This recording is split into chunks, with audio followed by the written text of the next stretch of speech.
All of these things came out of the revolution. These are the things that we still stand for today. We, the strange mix of folks who ended up calling ourselves Americans. We qualify everything that we do and all the relationships that we have domestically and in terms of our foreign policy on those ideals that came out so very clearly as we started into the war of our independence.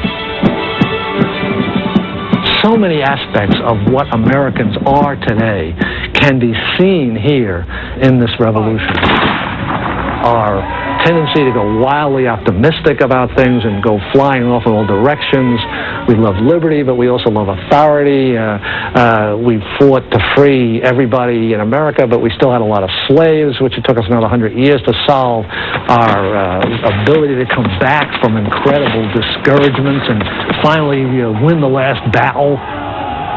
All these things, all these composites of America are here in this revolutionary experience.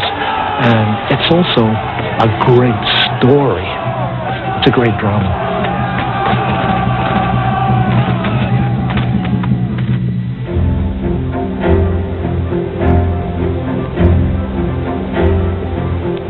What do we mean by the revolution? The war? That was no part of the revolution. It was only an effect and consequence of it. The revolution was in the minds of the people.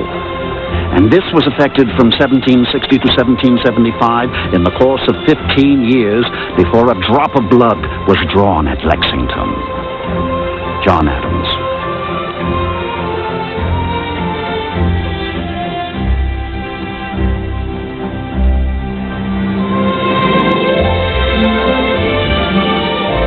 In the decades before the War of Independence began, the 80% of the American colonists who were white enjoyed standards of freedom and prosperity nearly unequaled anywhere else on Earth.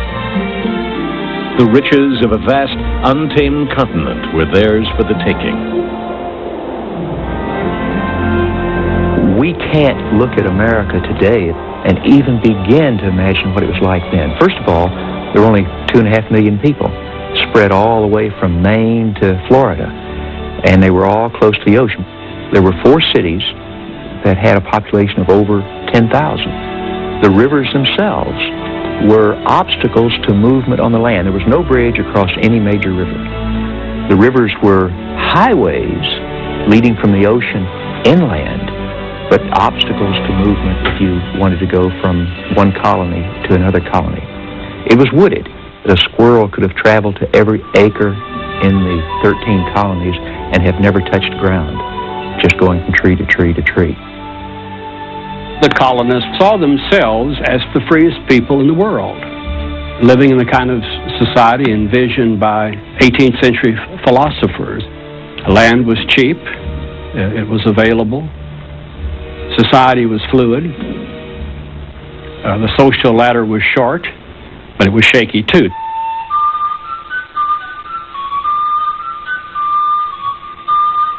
Wealth was accessible through hard work and perseverance, and wealth was the key to movement up that social ladder.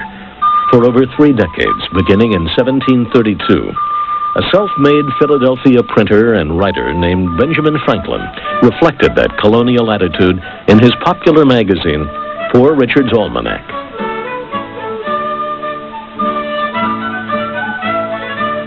Industry pays debts, while despair increases them.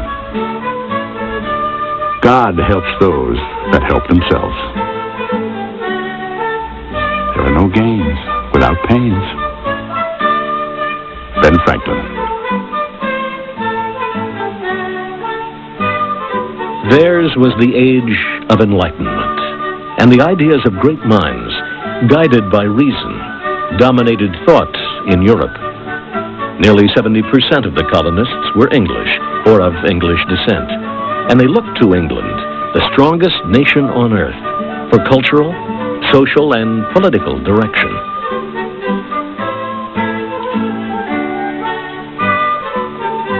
The temper and character which prevail in our colonies are, I am afraid, unalterable by any human art. An Englishman is the unfittest person on earth to argue another Englishman into slavery. Edmund Burke, English statesman.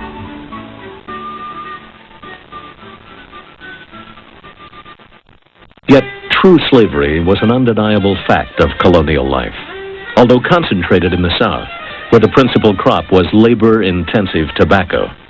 Slavery was practiced throughout the colonies, and slaves were a part of the shipping industry that dominated New England. Ships would take rum from Massachusetts to London.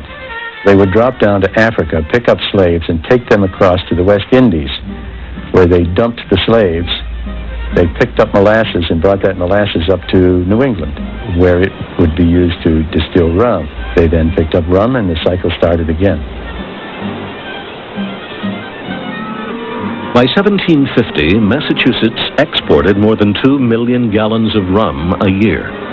But rum wasn't the only Massachusetts export influenced by slavery. This is good old Boston, the home of the bean and the cod.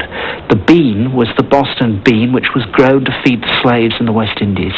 And the Boston merchants are heavily involved in exporting beans, dried fish, timber, all sorts of things which the West Indies need for their survival. To their west, the colonists found a howling frontier, a place of constant conflict with America's first possessors, the Indians.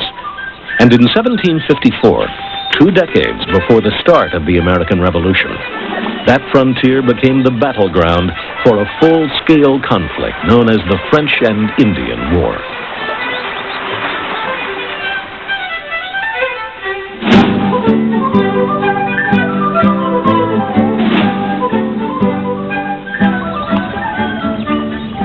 In the mid-1700s, the rich and wild Ohio River country became an area of disputes between the French, who were the possessors of Canada, the British, who were the possessors of colonies along the East Coast, and Native American groups.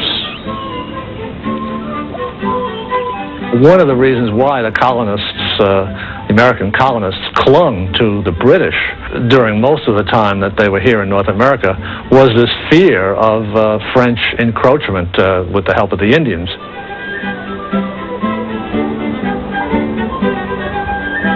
The British sent an eager but untried, strapping 21-year-old major from Virginia into the central Pennsylvania wilderness in 1754 to tell the French that they were invading British lands. His name was George Washington, and his regiment, along with a group of British sympathizing Indians led by a warrior named Half King, fired the shots that led to the outbreak of war.